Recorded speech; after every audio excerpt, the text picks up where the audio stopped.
Mesdames et messieurs, en ce 11 novembre, nous commémorons le 100e anniversaire de l'armistice de 1918 et rendons hommage au sacrifice de tous ces soldats qui ont donné leur vie à la France et la liberté.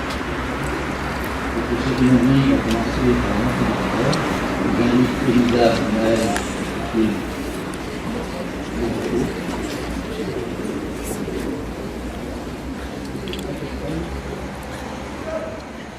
envoyé.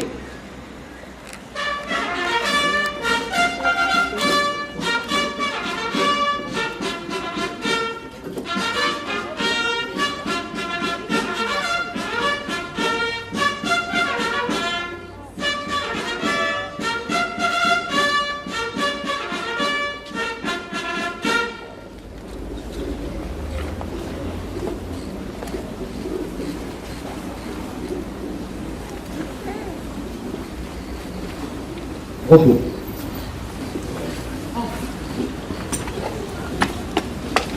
Nous écoutons trois jeunes du conseil municipal, Isa, Anna, Selma et Rosa. Sur le front, voici un siècle, avec les héros français annoncés l'armistice.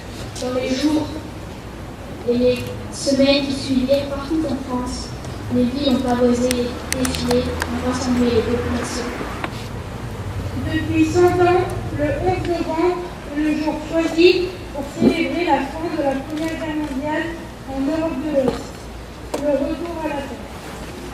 Le 11 novembre rend aussi hommage à tous les combattants morts pour la France, à tous les blessés et à toutes les femmes qui ont souffert pendant ces 4 terribles années.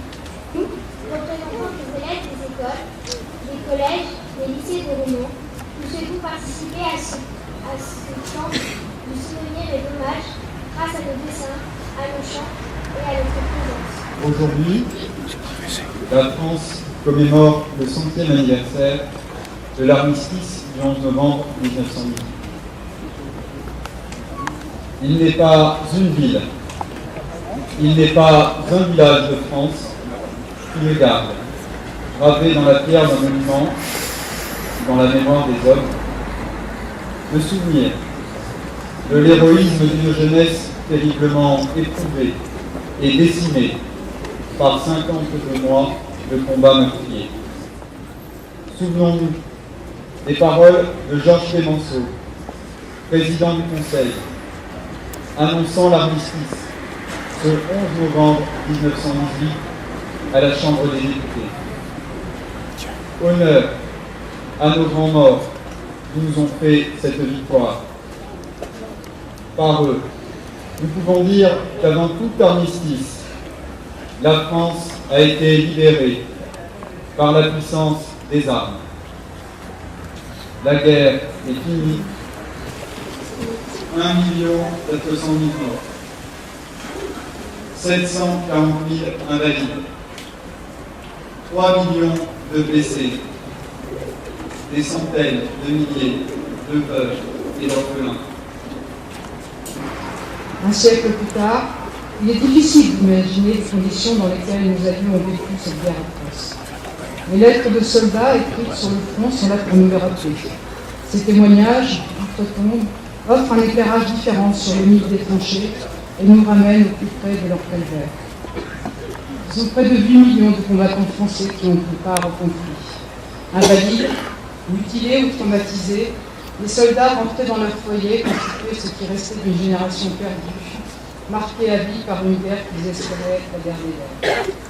Les trop nombreux morts pour la France ont laissé derrière eux des millions de veuves et d'orphelins qui ont partagé la souffrance des soldats rendus à la discipline en 1918. 20 000 soldats qui étaient partis à l'assaut, seuls 5 000 avaient pu survivre, grâce à un repli demandé par le général Pétain. Dans ta dernière lettre, tu m'as dit que tu étais enceinte depuis ma permission d'il y a 2 mois. Quand notre enfant naîtra, tu lui diras que son père est mort en héros pour la France. Et surtout, fais en sorte à ce qu'il n'aille jamais dans l'armée pour qu'il ne meure pas bêtement comme moi. Je t'aime à vie. L'armistice a mis fin à cette tragédie, mais aujourd'hui on peut légitimement se demander s'il s'agit vraiment d'une victoire. Les conditions du traité de Versailles, signé en juin 1919, feront dire prophétiquement au maréchal Foch que ce n'est pas une paix, c'est un armistice de 20 ans. C'est en effet décembre encore brûlant de 14-18 que renaîtra la guerre en 1939, comme si la Première Guerre mondiale n'avait été qu'un incendie mal éteint. Françaises, Français, nous sommes aussi unis en ce jour dans la conscience de notre histoire et dans le refus de sa répétition. Car le siècle qui nous sépare des terribles sacrifices des femmes et des hommes de 14-18, nous savons avec quelle force les nationalismes et les totalitarismes peuvent emporter les démocraties et mettre en péril l'idée même de civilisation. Nous savons avec quelle sévérité l'ordre multilatéral nous soudain s'effondre. Nous savons que l'Europe unie, forgée autour de la réconciliation de la France et de l'Allemagne, est un bien plus fragile que jamais. Vigilance. Tel est le sentiment que doit nous inspirer le souvenir de l'effroyable hécatombe de la Grande Guerre. Ainsi serons-nous dignes de la mémoire de celles et ceux qui, il y a un siècle, sont tombés. Ainsi serons-nous dignes du sacrifice de celles et ceux qui, aujourd'hui, font que nous nous tenons là, unis, en peuple libre. Vive l'Europe en paix, vive la République et vive la France. Bravo. Pardon.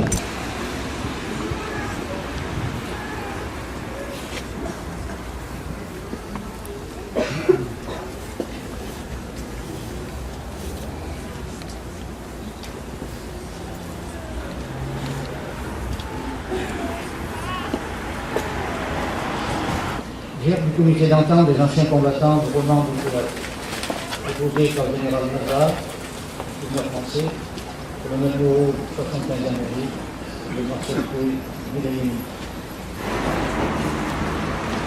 Gère de la municipalité, proposé par Marie-Hélène Wagner, compagnie de Laurent Jacot,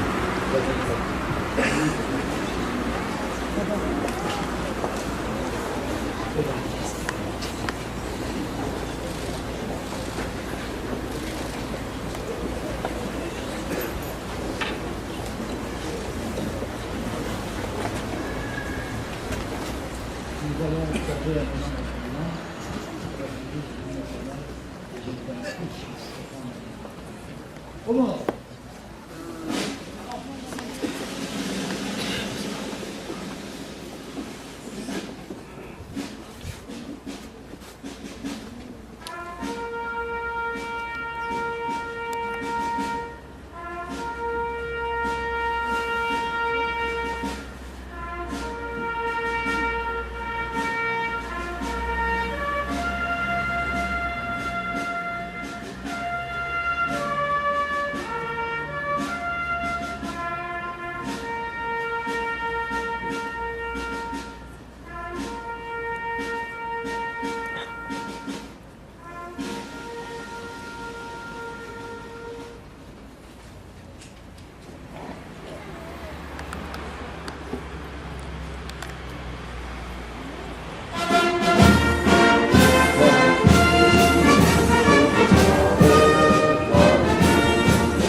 C'est Edith, elle le garde. Ah, Edith le garde. Et puis le drapeau à Jean-Pierre.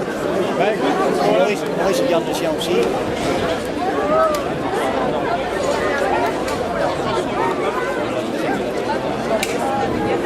Allez, voilà, allez.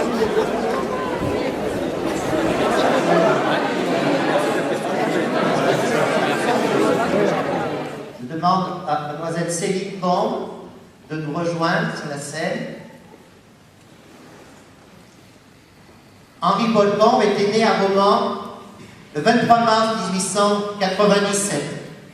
Pendant la Première Guerre mondiale, il avait le grade d'aspirant au 48e régiment d'artillerie.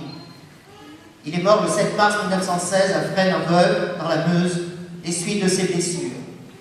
La citation qui le concerne, aspirant d'une énergie et d'un courage à toute épreuve, recherchant constamment les missions périlleuses, chargé à plusieurs reprises d'assurer la liaison avec l'infanterie, a continué à observer à découvert, sous les pluies de violents bombardements, et a procuré ainsi de précieux renseignements au commandement. Il a été décoré de la Croix de guerre. Il est mort pour la France.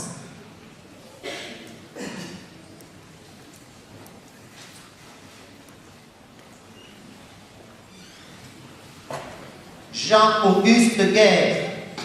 Je demande à Madame Nicole Detra.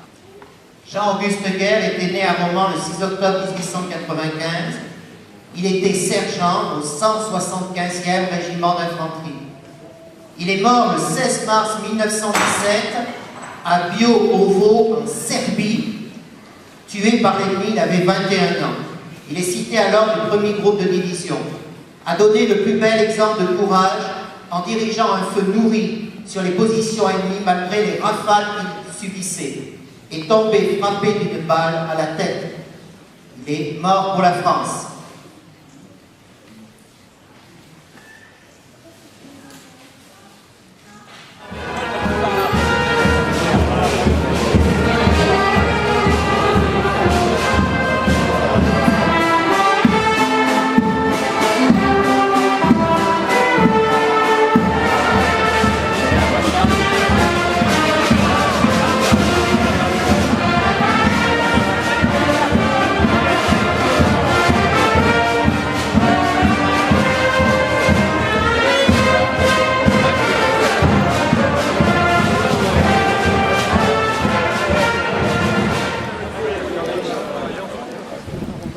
Il y avait d'abord l'hôpital qui était en bas, la salle d'hôpital. Il y a encore 2-3 bâtiments qui restent là.